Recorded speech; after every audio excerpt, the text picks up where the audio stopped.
Hello guys! Hello Scorpio! Welcome dito sa aking channel, Kapalaran 888 Scorpio. Alamin natin kung anong messages, vibration, gabay energy para sa lahat ng Scorpio. This is general weekly tarot reading, so I hope na makuha mo yung energy para sa lahat ng Scorpio. Okay, tingnan natin. First card natin is Healing, Healed, and Healer. Wow!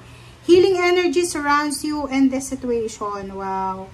Scorpio, congratulations. Ano ba yung may sakit ka ba? Physical health, mental health, emotional, financial, spiritual? Comment down below yung mga may nararamdaman na masakit. Okay? Sinasabi ng bara sa'yo na may healing, kagalingan, na energy ang nakapaligid sa'yo. Okay? Napapaligiran ka, Scorpio, ng kagalingan, ng healing. And sinasabi ng bara sa'yo dito na goodbye to the old, 'di ba?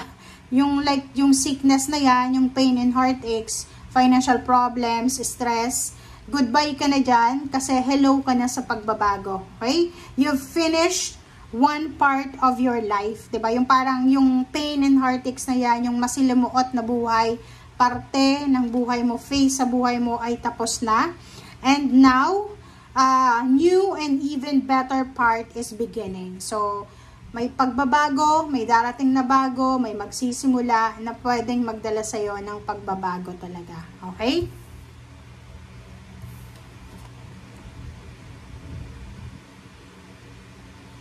Okay.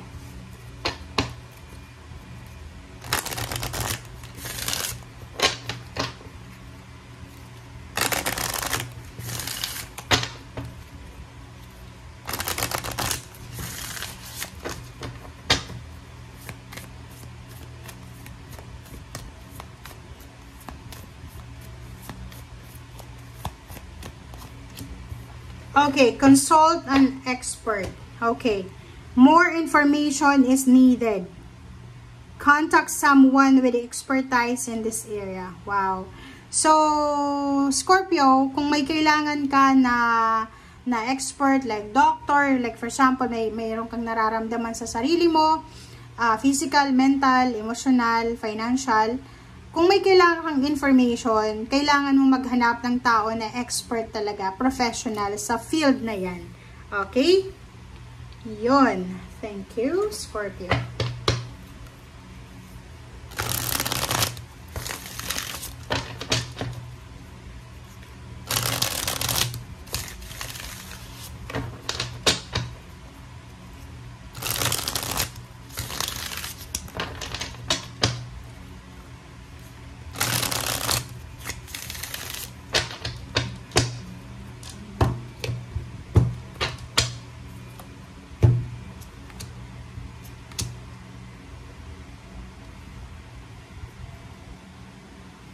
Okay, Six of Pentacles and then Six of Cups. Dito sinasabi ng bara sa'yo na meron ditong balanse na posibleng mangyari sa'yo, Scorpio. Ibig sabihin, siguro maraming iba sa inyo, Scorpio, na babalik kayo sa lugar kung saan kayo galing.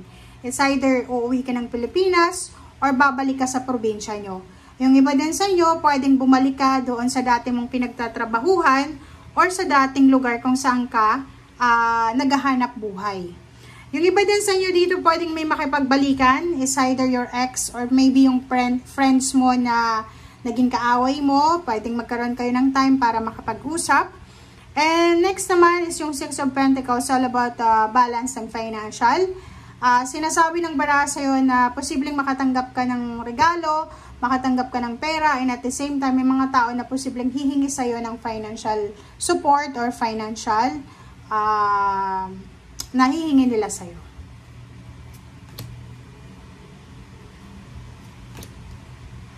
Okay, Magician and Two of Pentacles. Yung Magician and Two of Pentacles, sinasabi ng bara sa'yo dito na isang milagro ang posibleng darating sa'yo, Scorpio.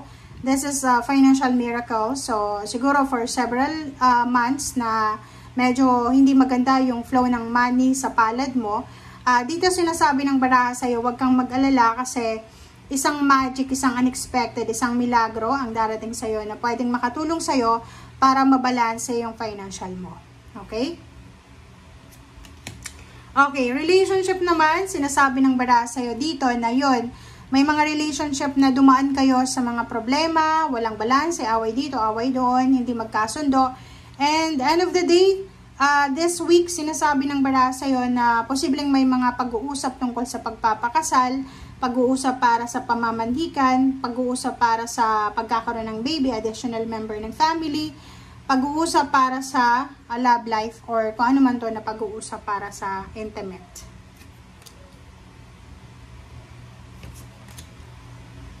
Okay, Scorpio, these two cards ay related sa healing, healed, and healer. Yung 8 of Wands is a communication. So, posibleng makatanggap ka ng communication by letter, chat, call, email, or maybe yung parang kwento na possible na makatulong sa'yo para mag-heal yung iyong emotion. So, like for example, may isang tao na nakagawa sa'yo ng hindi maganda.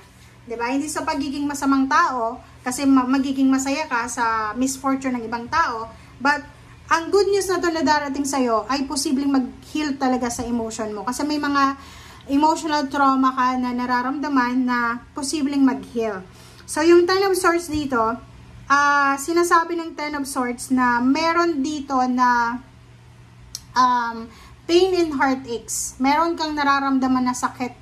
Emotional pain and heartaches na pwedeng mag-heal siya. Pwedeng maayos yung relationship, pwedeng maayos yung emotion, maayos yung sitwasyon, or posibleng matapos na yung sigalot na yan, or kung ano man na problema. Okay. Ace of Pentacles. So, sinasabi ng bara sa'yo dito, isang magic, isang unexpected na flow ng money, job offer, business offer, or anything na tangible, material, and financial ang posibleng darating sa'yo. Yun, the Lovers, Two of Cups. So, this is a confirmation na may love life na magbo-blossom, magle-level up, magpapakasal, magkakaroon ng anak, magkakaroon ng bahay. Meron ditong love life na posibleng magsisettle down. Meron ditong love life na posibleng maayos. Meron ditong love life na posibleng maging solid yung foundation ng dalawang to. So, like for example, if you are having a relationship, sinasabi mag-iingat ka kasi yung pagiging strong ng foundation ng love life nyo ay posibleng magkaroon ng test. Kasi meron ditong Seven of Swords, may naiinggit eh. Okay, it's either Virgo ang naiinggit sa'yo, it's either Capricorn, naiinggit siya eh. Sobrang naiinggit sa'yo. Unang-una, naiinggit siya sa'yo, Scorpio, because maganda ka siguro or gwapo ka. Second is, malayo yung ano niya eh, masipag ka siguro, tamad yung mga taong yan. So, mag-iingat ka sa Seven of Swords kasi yung mga taong to, nakausap mo palagi, hindi mo sila dapat pagkatiwalaan kasi naiinggit sila sa iyo eh. Pwede silang gumawa ng, kumbaga, pangtatraidor para sirain ka, or parang gumawa sila ng mga bagay-bagay na pwedeng makasakit sa iyo. So, kailangan mong mag-ingat. Okay? Thank you guys for watching. Bye!